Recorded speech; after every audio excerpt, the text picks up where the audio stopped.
Hello, this is Dr. Jonathan Bentwich.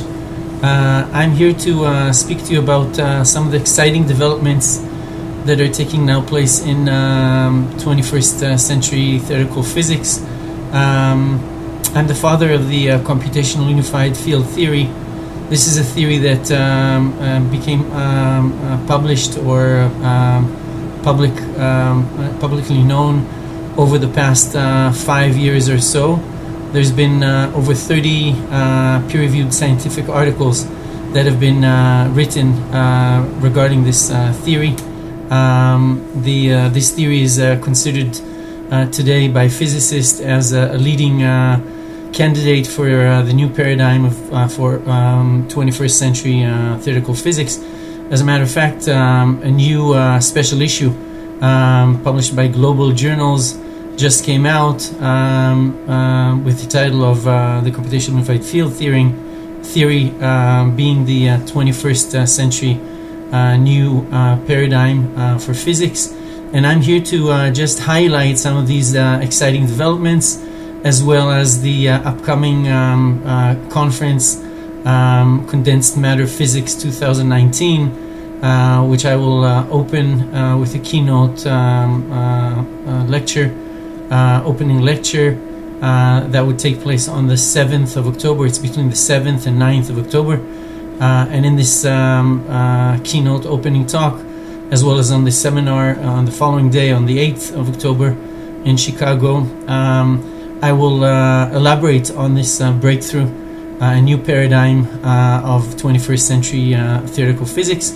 Let me just highlight perhaps some of the essential dramatic changes and advancements in our understanding of the universe, its origination, its sustenance, its evolution, etc., as well as the resolution of some major problems that the old paradigm of 20th century physics of relativity theory and quantum mechanics were not able to resolve.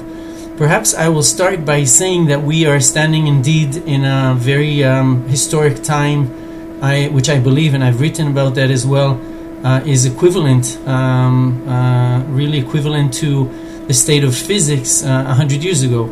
Just 100 years ago in 1919, Einstein's relativity theory, general relativity theory, was validated, and it was validated based on a critical prediction that Einstein had regarding the Mercury's perihelion increased curvature value relative to Newtonian classical mechanics prediction. And when Eddington and his team validated in the solar eclipse of 1919 the predictions, the exact value of Einstein's critical prediction, that alongside, of course, the fact that relativity theory was able to resolve some of the major problems that existed in the old Newtonian mechanics and Maxwellian theory. These two pillars of 19th century physics were seeming to be contradictory of each other, and then Einstein came with his relativity theory, later on quantum mechanics, and was able to resolve these inconsistencies. But of course, the major event and time at which relativity theory was accepted as the new paradigm for 20th century physics occurred exactly 100 years ago with the validation of Einstein's critical prediction. I believe we stand now at exactly the same or equivalent juncture. I published in this special issue a special call for astronomers and cosmologists to carry out also a critical prediction, one of two or three critical predictions of this new computational unified field theory. And this critical prediction, or one of them, which I call urgently for cosmologists and astronomers all over the world to carry out a time-sensitive measurements, is related or is due just around the Jewish Rosh Hashanah New Year, which is supposed to take place this year on the 30th of September and the 1st of October. Without getting into too many details, one of the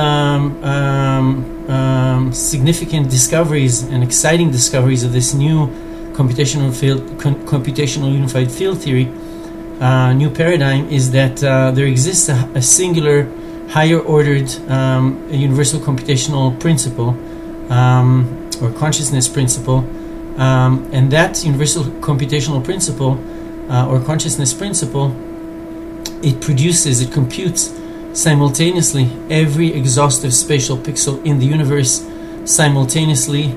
So it produces an extremely rapid series of universal frames at each minimal time point, which is given by the equation or the ratio of c squared divided by Planck's constant, approximately 1.36 in the power of minus 50 per second. So many billions of times per second, this universal computational or consciousness principle computes the whole universe as one frame simultaneously, with each exhaustive spatial pixel computed simultaneously, and between one frame and another, the whole universe, in fact, according to this new paradigm, dissolves back into this universal UCP, universal computational or consciousness principle. And this new model, I'll talk about it in a second, but this new model resolves some of the basic apparent contradiction between relativity theory and quantum mechanics. It allows for a complete unification of relativity theory and quantum mechanics as embedded within this higher ordered new theoretical framework, which is produced by this singular higher ordered universal computational or consciousness principle.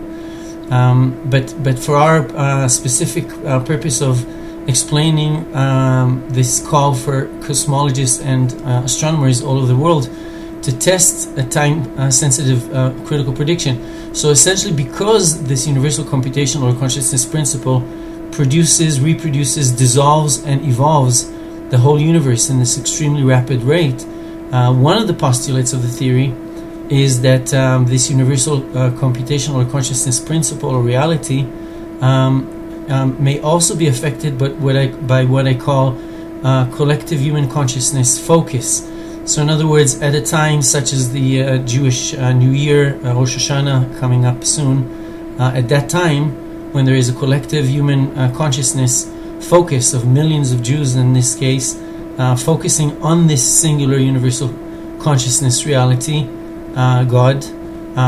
So when there is this focus on this universal consciousness reality, such as in the Jewish New Year Rosh Hashanah, the theory predicts a unique critical prediction which cannot be explained if verified by other relativity theory, quantum mechanics, other models. So it predicts, hypothesizes or predicts that during such a collective human consciousness focus, this will have an effect on the universal consciousness reality or universal consciousness principle and its expansion of the universe. Interestingly, so the prediction is, I've written about it in the special issue, it's been published, and it's a call for cosmologists and astronomers all over the world to test that, but the idea is that there is a non-continuous expansion or a leap in the accelerated rate of expansion of the universe just around this Rosh Hashanah time, because again of this collective human consciousness focus, and this has to be tested.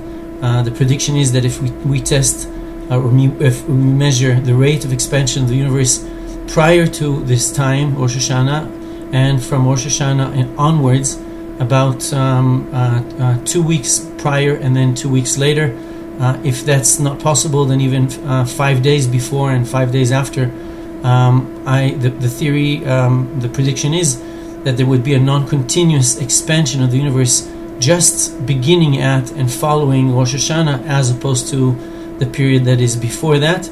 It should be mentioned or noted, lately came to the news, to the forefront of science, the fact that there is a big enigma about the expansion rate of the universe, and there is a apparent gap between the cosmologists and astronomers' values, Hubble's constant. There is a gap, apparently measured gap between two different measurements of the rate of expansion. My theory, and one of the latest articles that I published in this special issue, actually explains that gap, or postulates that it has to do with this collective human consciousness focus, and therefore the call is to test during this Rosh Hashanah and see whether in fact there is a non-continuous leap, non-continuous expansion, accelerated expansion rate surrounding this time-sensitive interval of Rosh Hashanah. So this is one thing that is very exciting, actually, because to the extent that this critical prediction would be validated, it would obviously position the computational unified field theory as the new paradigm for 21st century theoretical physics. Perhaps I will speak about now. I shall speak now about a few other items that are quite exciting about the potential of this new paradigm. And let me just mention, I mentioned that in the article, let me just mention that, the famous philosopher of science, Thomas Kuhn, in 1962, in his book about the structure of the scientific revolutions, he mentioned, this became a golden standard of our understanding of how science evolves.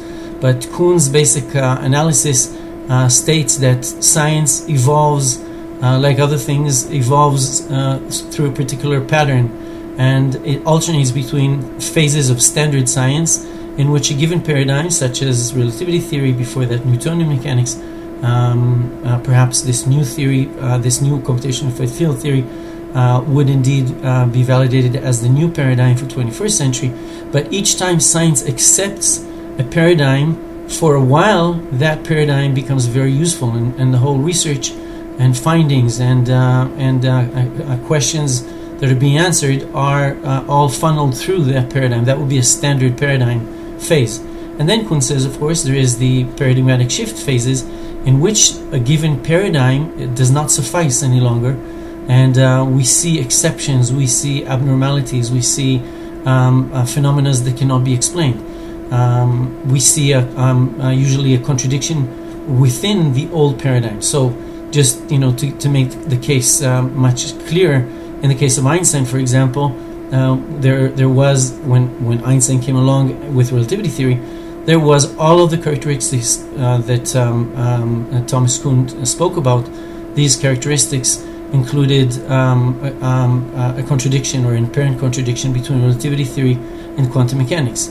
They included an unexplained phenomena, or a few phenomena, but the most glaring one was the ether concept, which was key in Newtonian mechanics, and physicists were looking for it. Michelson, Morley, and others were looking for it, and it could not be found, it could not be detected. So that's not a situation that science can tolerate. And in fact, when Einstein came along, one of his famous articles, he discarded the ether as superfluous, as non-existent, as not necessary, and so the ether concept was brushed away or negated, and instead of that, there was the new paradigm of Einstein's relativity theory. We find ourselves now, and again, I've published regarding that extensively, over 30 peer-reviewed scientific articles, and now this special issue coming out summarizes much of these results. But essentially, this new theory does away, in much the same way that Einstein did away with the ether concept. This new theory does away or negates the concept of dark matter, dark energy as superfluous, as non-existent. Again, dark energy, dark matter could not be detected directly, despite numerous attempts. And the problem is, of course, that dark energy accounts today for about 90 or 95% of all mass and energy in the universe. So we stand in an awkward and really an impossible situation. Science finds itself in an impossible situation where up to 95% of all the mass and energy in the universe cannot be detected, could not be accounted for. That's obviously a situation that science or a satisfactory paradigm cannot maintain. And so this new paradigm, the computational unified field theories, I call this new paradigm Causal Computation, ACC, Causal Computation paradigm. It, in a sense, discards or negates the existence of dark matter, dark energy. It states, hypothesizes, that the accelerated expansion of the universe is not due to such hypothetical, purely hypothetical, and in fact non-existent dark matter, dark energy. The universe doesn't expand at an accelerated rate because of dark matter, dark energy. The universe expands at an accelerated rate due to this singular universal consciousness reality, universal computational or consciousness realities, simultaneous computation of the whole universe, where the postulate is that with each successive universal frame, that this universal computational or consciousness principle produces the whole universe as a frame, series of frames. With each new frame, the universal computational principle enlarges at an accelerated rate the number of spatial pixels, exhaustive spatial pixels, comprising each frame. And this is most dramatically noted according to this critical prediction of the computational unified field theory. This is most notably apparent around such intervals as the human consciousness focus, such as, for example, the Jewish Rosh Hashanah. So the whole way that this model explains the accelerated expansion of the universe is not due to any physical interactions, not due to dark matter, dark energy, but rather to the discovery of this singular higher ordered universal computational or consciousness principle. And in fact, the reason that this new paradigm is called Causal Computation, ACC paradigm, is because it's a very profound new realization that's taking place in 21st century physics. This universal computational principle simultaneously computes all the spatial pixels in each consecutive frame. Between each consecutive frame and another, the whole universe dissolves back into this universal computational or consciousness principle or reality. So in fact, in between any two consecutive frames, the whole universe does not exist. It dissolved back into this UCP, the universal consciousness principle. So what we find is that there cannot, in principle, be any physical, causal, or material interaction between any two spatial pixels. Of course, any, even more than two spatial, but there cannot be any physical interaction between any two or more exhaustive spatial pixels, either existing in the same frame, because they're all computed simultaneously by the UCP.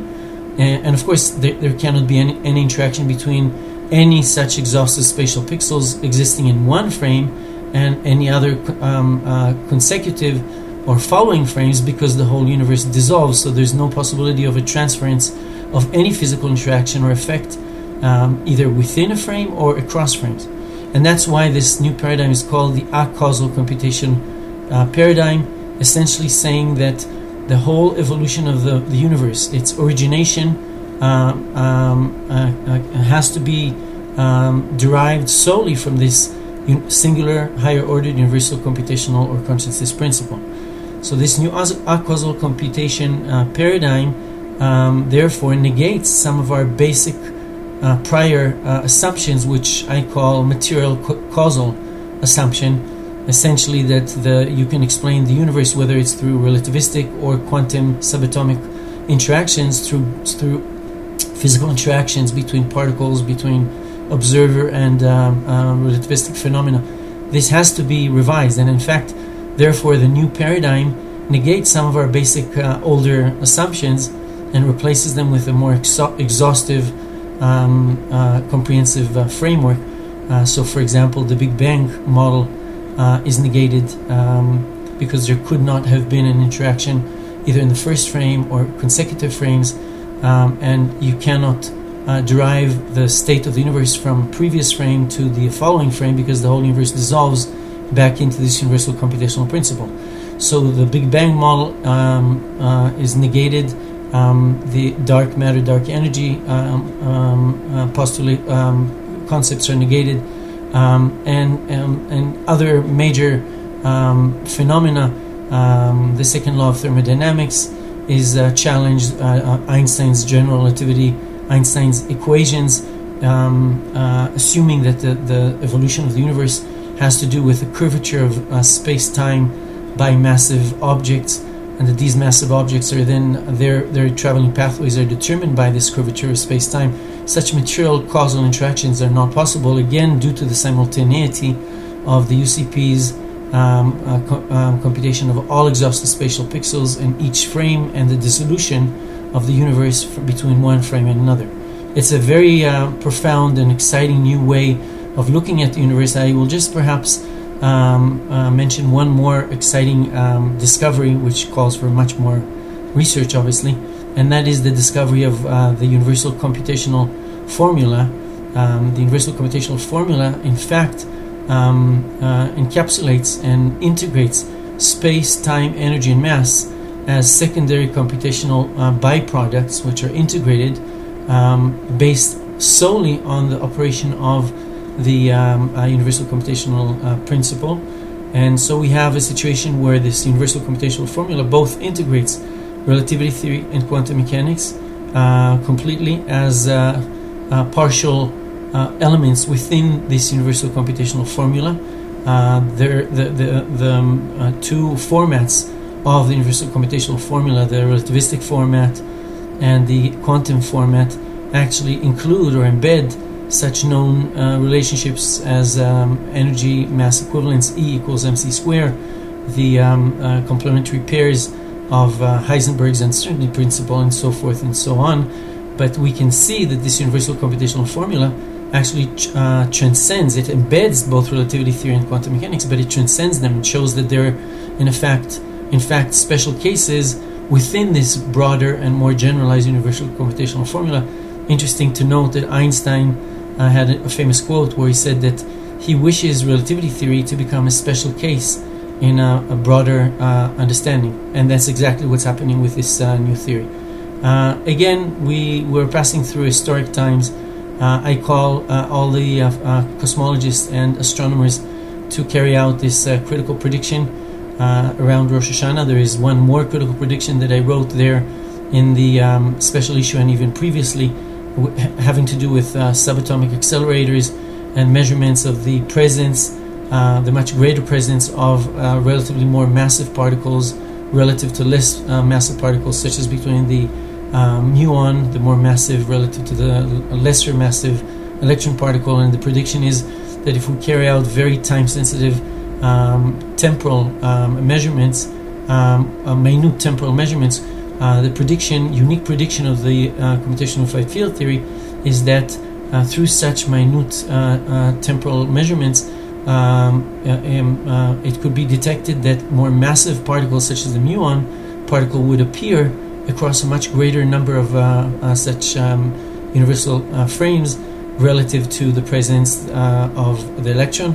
Obviously, there's some technological constraints right now at the rate that accelerators can test, and obviously the rate of computation by this universal computational principle, which is c squared divided by Planck's constant in the power of minus 50. This is much faster than what accelerator can test, but still, at the rate that the accelerators can test, this would be a sampling ratio, and still the prediction, I believe, would hold. So the unique prediction would be that the more massive particles, such as the muon, would be measured at a much larger number of fine temporal measurements relative to equivalent measurements of the electron. And again, I will lecture about these findings, about the theory on the Chicago conference to be held between the 7th and 9th of October. I'll deliver the opening lecture keynote talk in this conference, and once again I call all astronomers and cosmologists to carry out those measurements. I mentioned communication, mail and other communication venues that these teams could contact me, and indeed we live in a very exciting time.